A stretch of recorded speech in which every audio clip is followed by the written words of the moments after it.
இன்னைக்கு ஒரு முக்கியமான ஒரு விஷயம் என்ன தெரியுமா? ஜனநாயகன் படத்துக்கான ஷூட்டிங் எடுக்கிறாங்க. மக்கள் பரப்புரைன்ற பேர்ல தாவேகா தலைவர் விஜய் எல்லாம் வந்தாங்க. ஷூட்டிங் தான் இது போச்சு. அதுக்கான ஒரு கூட்டத்தை ஏற்படுத்தி தான் மக்களோட இவ்வளவு உயிர் போச்சுன்றது நம்ம ஆரம்பத்துல இருந்தே சொல்லிட்டு இருந்தோம் இல்லையா?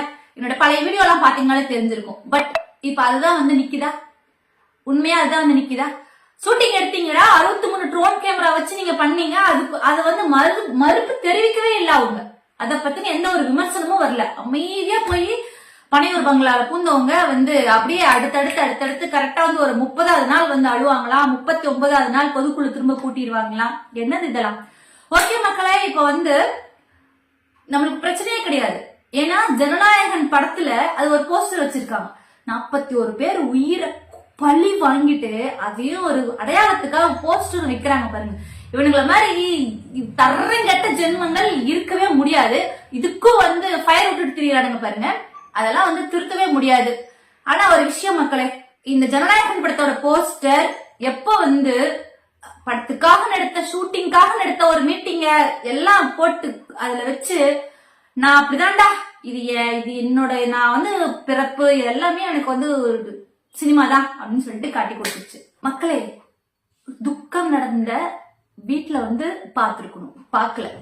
இன்னொரு விஷயம், கரெக்டா 23வது நாள் சம்பவம் நடந்து 23 நாள் கழிச்சு அக்கௌண்ட்ல அவசரமா பணம் போட்டு விடுறாங்க.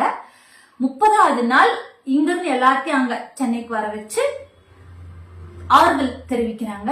39வது நாள் திரும்ப அவங்களுடைய தாவேகா சார்பில் பொதுக்குழு கூட்டம் கூட்டியாச்சு.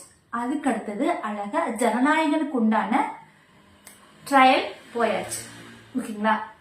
இதுல நம்ம முக்கியமா பார்க்க வேண்டிய விஷயம் என்னன்னா, எப்பேற்பட்ட ஒரு பேரிழப்பு அந்த தாவேகானால வந்தாலும் சரி, அவங்களுடைய ஒர்க் என்னவோ சினிமா அதுல தெளிவா இருக்காங்கன்றத மக்கள் தான் புரிஞ்சுக்கணும்.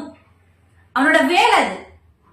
சினிமா நடிக்கிறது அவனோட வேலை. அதுக்குண்டான ஏற்பாடுகள், அதுக்குண்டான ட்ராக் பிடிச்சு அவ பாட்டுக்கு போயிட்டே இருக்காங்க. மக்கள் தான் லூசுத்தனமா போய் தெரியாங்க. ஓகே, எனிவே பாதிக்கப்பட போறது அறிவார்ந்தவர்கள் கிடையாது. அறிவு இல்லாம இவன் இப்படிதான் பண்றான்னு தெரிஞ்சு போய் விழுந்தவங்களுக்கு தான் இந்த பாதிப்பு.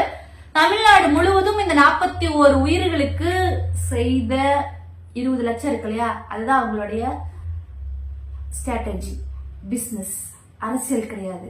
மக்களுக்கு அந்த 20 லட்சம் பண்ணத அதை வச்சுதான் அவங்க பிசினஸ் பண்ண போறாங்க. சரி, நான் கேட்கிறேன், இதுல எங்க இருந்துடா செந்தில் பாலாஜி அண்ணா வந்தாரு சொல்லுங்கடா. நீங்க கூட்டம் கூட்டினீங்க, ஒழுங்கா அதை பராமரிப்புல அவங்களுக்கு தேவையான செய்யல.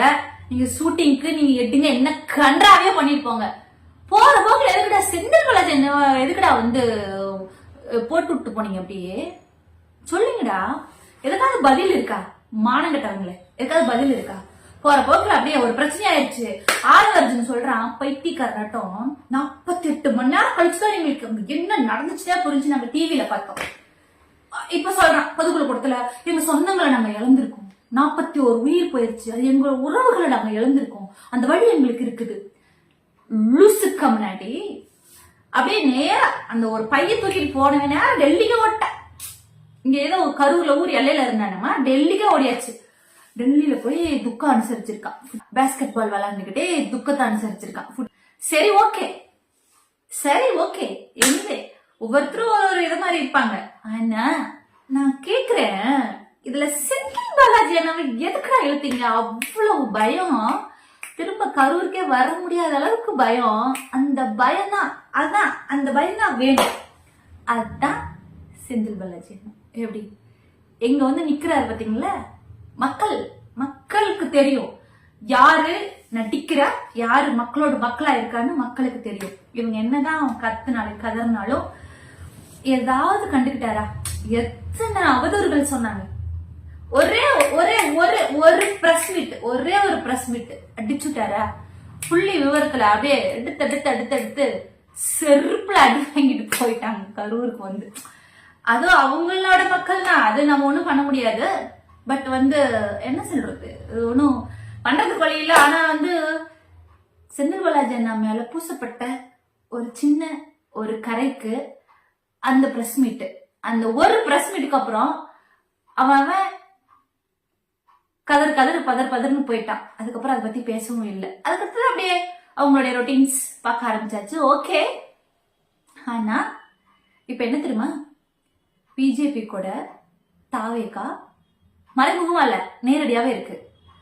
ஏடிஎம்கே மறைமுகமா இருக்கு. எல்லாம் இப்ப ஓப்பனா வந்துருவாங்க. சுத்தி வளைச்சு திராவிட முன்னேற்ற கழகத்தை வீழ்த்தலான்னு மட்டும் எவன் நினைச்சாலும் நடக்காது. மக்களுக்கு எஸ்ஐஆர்னா என்னன்ற விழிப்புணர்வு இன்னும் வரல. வரும், கண்டிப்பா வர வச்சிருவோம் நாங்களாம், சரிங்களா? ஆனா கண்டிப்பா தமிழ் மக்கள் யாரும் ஓட்டு இல்லாம இருக்க மாட்டாங்க.